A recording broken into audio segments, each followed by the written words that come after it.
Maraming nagtatanong dito kung paano baklasin itong gearbox. Ito. Yan. So, ipapakita ko sa inyo, ituturo ko sa inyo paano baklasin. Una-una nyo tatanggalin ito.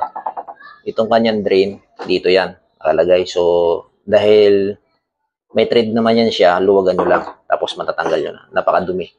So, madalas kasi nasisira yung sa ating mga washing machine nyo. Gearbox na yan. Yan, nakita nyo. Medyo madilim. Yan, yung gearbox. Pagkatapos nyo mabaklas yung drain, baklasin nyo itong 4 na tornilyo dito sa bawat kanto. Pakita ko sa inyo.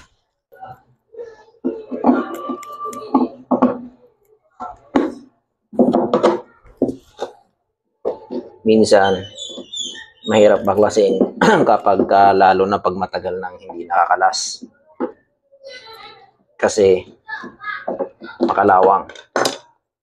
Itong isa medyo mahirap.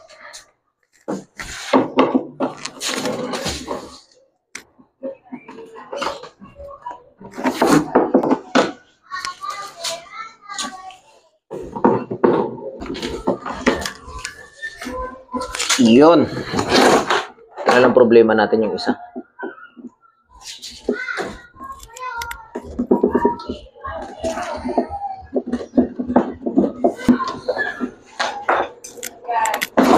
Iyon.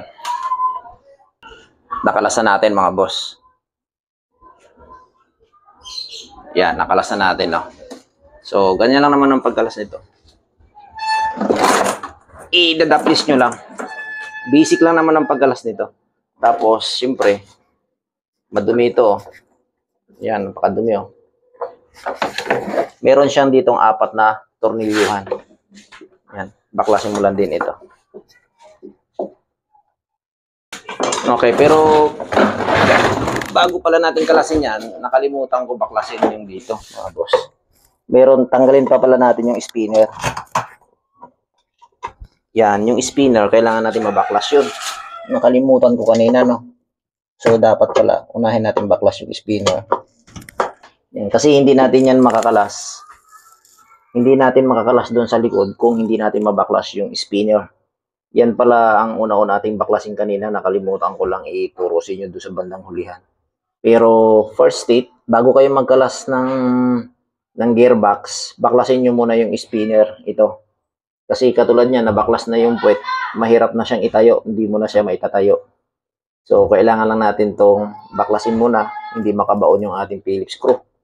Gawa ng, meron siyang bara. Yan o, meron siyang bara o. Hindi makabaon ng husto. So, kailangan natin baklasin yan.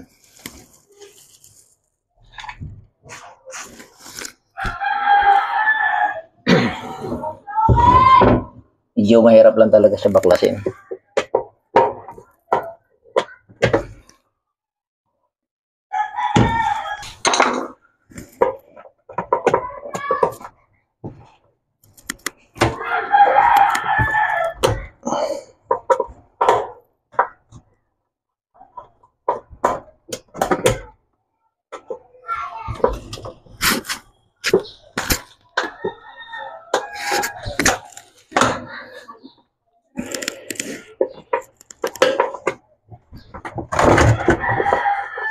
Ayun, kalasan natin mga boss.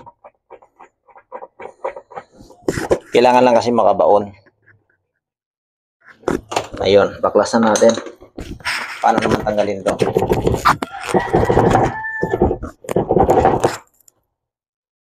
Subukan natin yung baklasin sa likod.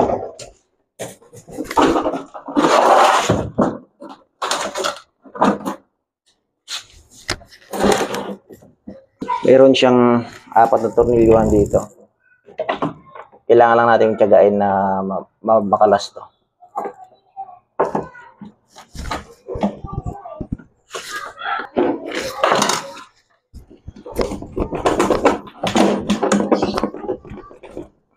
Ang gagawin natin dyan mga boss, pinupukpok yan. Kailangan yan pukpukin. Kailangan busalin yan. Kaya dapat meron kayong tubo. Ito naman, sa mga nagtatanong kung paano baklasin to, madali lang ito baklasin mga boss, yung spinner na ito.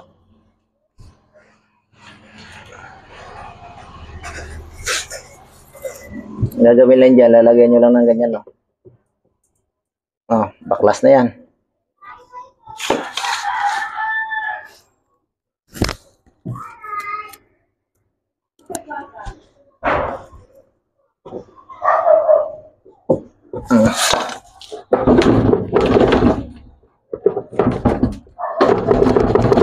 Medyo mahirap.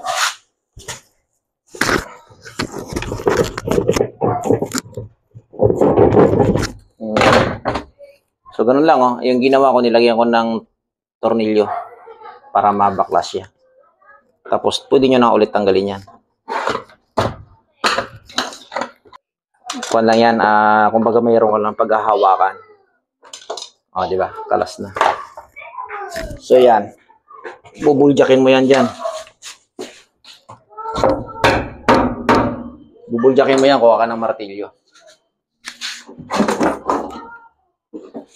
Si medyo matigas.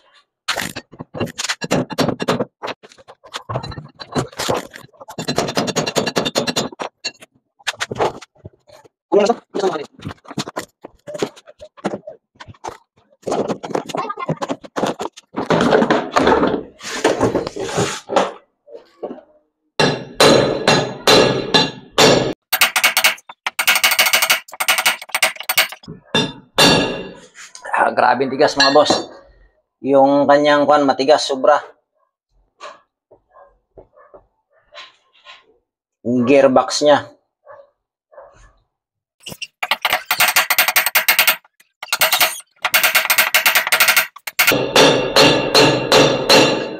Tigas grabe.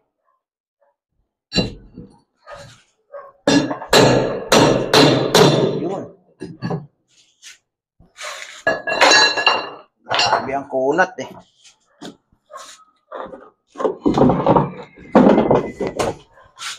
Tanggalin mo nga pa. Tanggalin mo nga. Ayan, yung gearbox. Ayan, tanggal na. Kunat. Tanggalin mo kaya natin. Linisan ko lang yan. Yun oh. So, ayan mga boss. Grabe ang kunat, no? So, itong madalas na nasisira sa mga washing machine natin. Yung mga, mga washing na manual. So, madalas kasi kinakargahan nila ng loaded kaya nasisira itong gearbox. Okay, so ipadala mo na doon kay Ate Mumi. Kanina yan? Kay Ate Nyami. Yan? Oh, ayan. Ito nga siguro ang sobrang ingay. Sira, ayan oh. Oh, ay Ate Mi, bilang mo daw kamo yan. Sabi ni Papa, yan daw ang sira. Oh, sige, padala mo sa kanya yan. Oh, parehas ang size ha.